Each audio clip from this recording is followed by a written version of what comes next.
Dear students, आज हम पढ़ेंगे प्रकाश का परावर्तन तथा अपवर्तन। सबसे पहले देखते हैं प्रकाश क्या होता है। प्रकाश क्या है? प्रकाश एक प्रकार की ऊर्जा ही तो है जो विद्युत चुंबकीय तरंगों के रूप में चलती है और वस्तुओं पर पड़ती है और पड़ने के बाद वहाँ से लौटकर हमारी आँखों में जाती है, जिससे हमें वस्तुएं दिखाई देती हैं और हम संवेदना के आधार पर और अपने अनुभव के आधार पर वस्तुओं को पहचानते हैं और उनका नामकरण करते हैं। अर्थात हम कह सकते हैं मनुष्य को जब वस्तुएं दिखाई देती हैं तो प्रकाश की सहायता से ही दिखाई देती हैं। अर्थात प्रकाश एक प्रकार की ऊर्जा है जो हमें वस्तुओं को दिखाई देने में सहायता करती है। अर्थात परिभाषा स्क्रीन पर दिखाई दे रही होगी। प्रकाश एक प्रकार की ऊर्जा है जिससे हमें वस्तुएं दिखाई देती हैं। प्रकाश के कुछ गुण होते हैं, जैसे प्रकाश सीधी रेखा में चलता है, अर्थात ये टेढ़ी मेढ़ी रेखा में नहीं चलता। यह एक प्रकार की विद्युत चुंबकीय तरंग है जिसके संचरण के लिए माध्यम की आवश्यकता नहीं होती। माध्यम ठोस, द्रव और गैस होते हैं तो प्रकाश ऐसे चल जाएगा, निर्वात में ही चलता है, कोई माध्यम नहीं चाहिए इसे। इसकी चाल 3×10⁸ मीटर पर सेकेंड होती है। अब नेक्स्ट टॉपिक की ओर बढ़ें। नेक्स्ट टॉपिक आपका है प्रकाश का परावर्तन। परावर्तन क्या होता है? परावर्तन का मतलब है प्रकाश का वापस लौटना। जब प्रकाश किसी पॉलिशदार चिकनी सतह, जैसे दर्पण, शीशा देखा होगा, धूप में रखिए तो इसका प्रतिबिंब दूसरी तरफ बनता है। इसका मतलब दर्पण से प्रकाश परावर्तित होकर दूसरी तरफ पहुंच जाता है। ठीक वैसे ही वो परावर्तन ही तो होता है। ये चित्र में दिख रहा होगा, ये चिकना सतह है। जब इस पर प्रकाश पड़ता है तो ज़्यादा से ज़्यादा भाग ऐसे ही इसी माध्यम में वापस लौट जाता है। इस घटना को प्रकाश का परावर्तन कहते हैं। अर्थात जब प्रकाश किरण किसी चिकनी पॉलिशदार सतह पर पड़ता है तो इसका अधिकतर भाग वापस लौट जाता है। ये घटना प्रकाश का परावर्तन कहलाती है। जिस बिंदु पर प्रकाश किरण पड़ती है उस बिंदु को आपतन बिंदु और आने वाली किरण को आपतित किरण, जाने वाली किरण को परावर्तित किरण कहते हैं और इस बिंदु से खींची गई लाइन को अभिलंब कहते हैं। चूँकि अभिलंब एक काल्पनिक रेखा होती है, अभिलंब के साथ बना कोण आपतन कोण I होता है और ये परावर्तन कोण R होता है।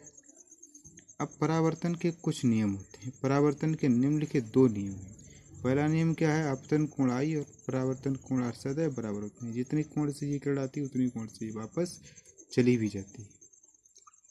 दूसरा नियम है आपतित किरण आपतन बिंदु पर अभिलंब तथा परावर्तित किरण तीनों एक ही तल में थे। देख रहे हैं कि इस तल के तीनों ऊपर ही हैं, इस तल के तीनों ऊपर ही हैं, नीचे नहीं है। तो इसे सीधा सा कहा जा सकता है कि तीनों एक ही तल में होते हैं। तो उम्मीद है ये टॉपिक समझ में आ गए होंगे। अब हम देखेंगे प्रकाश का अपवर्तन। फिर से देखेंगे, एक बार फिर से रिपीट कर दूं। प्रकाश का अपवर्तन क्या है? चित्र में दिख रहा है कि प्रकाश के अपवर्तन में दो माध्यम होते हैं। पृष्ठ एक ही होता है, माध्यम दो होते हैं। जैसे एक कांच को डॉटेड लिख देते हैं, बाई को सादा छोड़ देते हैं। इधर सादा ये कांच है, कांच हो सकता है, जल हो सकता है, कोई द्रव हो सकता है सघन माध्यम में, लेकिन विरल माध्यम केवल वायु ही होता है। तो जब प्रकाश एक माध्यम से दूसरे माध्यम में जाता है तो मार्ग जो था उससे विचलित हो जाता है, यानी कि इस मार्ग से आनी चाहिए थी किरण और ये हो जाती है। इसमें इस मार्ग से आनी चाहिए थी, इधर आ जाता है। इसका मतलब ये हुआ कि जब प्रकाश एक माध्यम से दूसरे माध्यम में जाता है तो अपने मार्ग से विचलित हो जाता है। इस घटना को प्रकाश का अपवर्तन कहते हैं। अर्थात जब प्रकाश किरण एक माध्यम से दूसरे माध्यम में जाती है तो अपने मार्ग से विचलित हो जाती है। इस घटना को प्रकाश का अपवर्तन कहते हैं। चित्र से स्पष्ट है कि जब प्रकाश किरण सघन माध्यम से विरल माध्यम में आती है तो अभिलंब से दूर हट रही है। और जब विरल माध्यम से सघन माध्यम में आती है तो अविलंब की ओर आती है। तो अर्थात हम कह सकते हैं कि जब प्रकाश किरण सघन माध्यम से विरल माध्यम में जाती है तो अविलंब से दूर हट जाती है, और जब विरल माध्यम से सघन माध्यम में जाती है तो अविलंब की ओर झुक जाती है। चलिए अब देखते हैं अपवर्तन के नियम। जैसे परावर्तन के 2 नियम थे वैसे ही अपवर्तन के 2 नियम थे। स्टूडेंट्स, इस चैनल को सब्सक्राइब जरूर करें जिससे आपको नए वीडियो मिलते रहें और आपकी पढ़ाई में बाधा ना हो। उम्मीद करते हैं आपको समझ में आ रहा होगा। क्लासरूम जैसा अनुभव तो नहीं होगा, लेकिन फिर भी भरपूर कोशिश है कि आपको समझ में आ जाए। ज़्यादा से ज़्यादा शेयर करें जिससे विद्यार्थियों को पढ़ाई में रुकावट महसूस ना हो और बोर्ड की तैयारी चलती रहे। चलिए अपवर्तन के नियम देखते हैं। आपतित किरण, अविलंब और अपवर्तित किरण तीनों एक ही तल में। यहाँ पर तल का मतलब ये होता है कि जब हम कागज पर बनाते हैं तो एक ही तल में दिखाई देते हैं, इसलिए कह दिया जाता है अविलंब, अपतित और अपवर्तित किरण तीनों एक ही तल में होती है। नियम परावर्तन के नियम ही जैसा है। दूसरा नियम क्या है? आपतन कोण की ज्या को साइन कहते हैं, और आपतन कोण है तो आई है, तो आपतन कोण की ज्या साइन आई हो गया। अपवर्तन कोण की ज्या तो साइन आर हो जाएगा, क्योंकि अपवर्तन कोण आर होता है। जैसे यहाँ पर चित्र में दिखा है ये आपतन कोण है और ये अपवर्तन कोण है।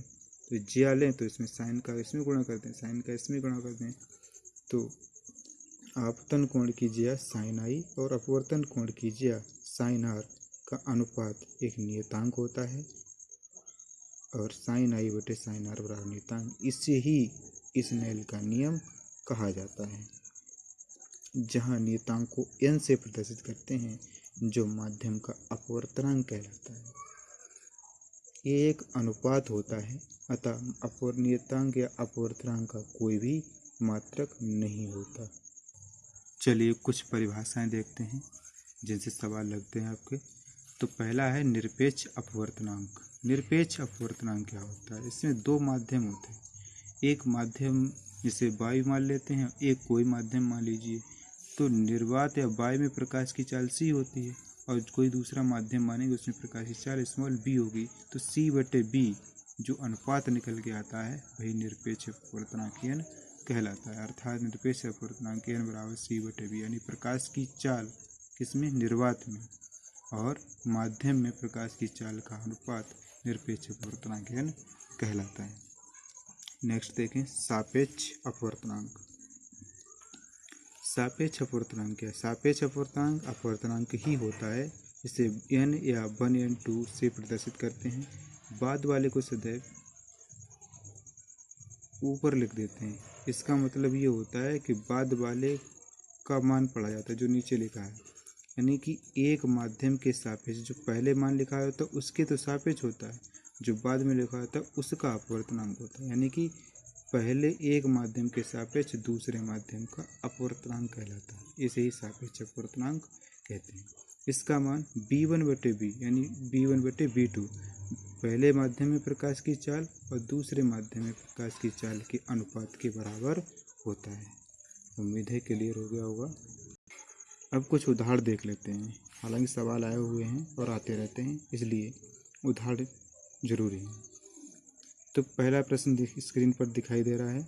यदि निर्वात में प्रकाश की चाल 3 × 10⁸ मीटर पर सेकंड, कभी कभी ये दिया गया होता है, कभी आपको याद रखना है चाल हमेशा यही होती है 3 × 10⁸ मीटर प्रति सेकंड। तो जल में प्रकाश की चाल ज्ञात कीजिए। जल का अपवर्तनांक 4/3 है। तो यहाँ दिया क्या गया है? ये प्रकाश की चाल उसे c मानेंगे, c 3 × 10⁸ मीटर पर सेकंड n दिया गया, b निकालना है जल में, यानी कोई भी माध्यम पर वायु को छोड़कर कोई माध्यम हो तो b निकालना होता है।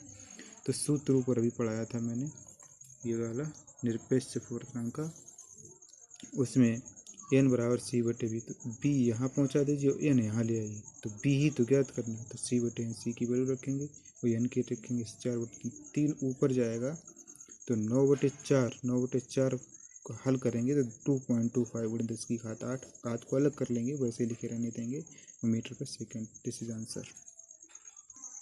उसी टाइप का एक सवाल यहाँ पर प्रश्न संख्या 2 दिख रहा होगा। एक पारदर्शी द्रव है, कैसा भी द्रव हो, जैसे जल था वैसे पारदर्शी द्रव मान लेंगे, ठीक, का अपवर्तनांक 1.6 यानी n का मान 1.6 है। इस द्रव में प्रकाश की चाल ज्ञात कीजिए, यानी b आपको ज्ञात करना है और c बराबर दिया, वही सूत्र लगेगा n बराबर c/v। हल कर लेंगे। आंसर देख रहा है, इतना आ जाएगा। नहीं आता है तो हमारे व्हाट्सएप नंबर पर कांटेक्ट करें। फालतू में ना करें, क्वेश्चन ही पूछें केवल। दूसरा प्रश्न देखें। अगला, कांच तथा जल का वायु के सापेक्ष अपवर्तनांक 3/4 नहीं सॉरी कांच तथा वायु का जल के सापेक्ष अपवर्तनांक 3/2 और 4/3 है, यानी कांच का तो 3/2 है और जल का 4/3 है, ऐसे दिया गया। कांच का जल के सापेक्ष, यही पॉइंट महत्वपूर्ण है। कांच का जल के सापेक्ष, तो जल के सापेक्ष चाहिए तो जल पहले लिखा जाएगा और कांच का चाहिए तो बाद में लिखा गया है। तो जो बाद में होता है वो ऊपर देते हैं जी, ये तो लगा देते हैं साइड में, और डब्लू को नीचे लिखते हैं, ए लिखा रहता है, क्योंकि वो वायु के सापेक्ष ही दोनों निकलते हैं। जी यहाँ ग्लास, कांच मीन्स ग्लास के लिए है, और डब्लू यहाँ वाटर मीन्स जल के लिए है। ए मीन्स एयर, वायु, ठीक।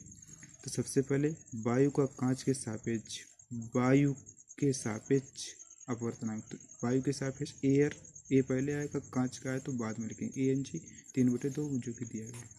इसी प्रकार जल का लिख लेंगे ANW, जल का चाहिए ना तो डब्लू बाद में लिखेंगे, ए तो एयर हो जाएगा 4/3। तो कांच का जल के सापेक्ष, कांच का जल के सापेक्ष चाहिए, किसका चाहिए, कांच का, तो कांच का तो बाद में लिखा जाएगा, जल के सापेक्ष ये पहले लिखा है, तो बाद वाला ANG/ANW आ जाएगा। तो इक्वल वैल्यू रख दीजिए, काट पीट लीजिए, लास्ट वाला फर्स्ट जाएगा और सेकंड और थर्ड का गुणा होगा, यानी fourth first second and third. तो 3 3 9, 4 2 8, 9/8। This is answer.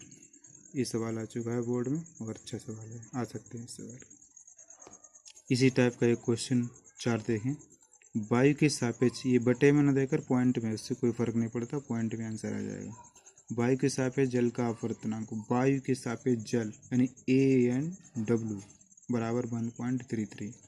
वायु के सापेक्ष बेंजीन, बेंजीन को B मान लीजिए, ANB इज इक्वल 1.50। जल के सापेक्ष बेंजीन, जल पहले लिखा जाएगा यानी WNB निकालना है आपको। तो कहने का मतलब ये हुआ, तो बेंजीन का ऊपर लिखा जाएगा और जल का नीचे लिखा, यानी 1.50/1.33 इक्वल आंसर मिल जाएगा आपको। उम्मीद करता हूँ समझ में आ गया होगा। ध्यानपूर्वक पढ़ें और नोट्स साथ साथ बनाते रहें। धन्यवाद।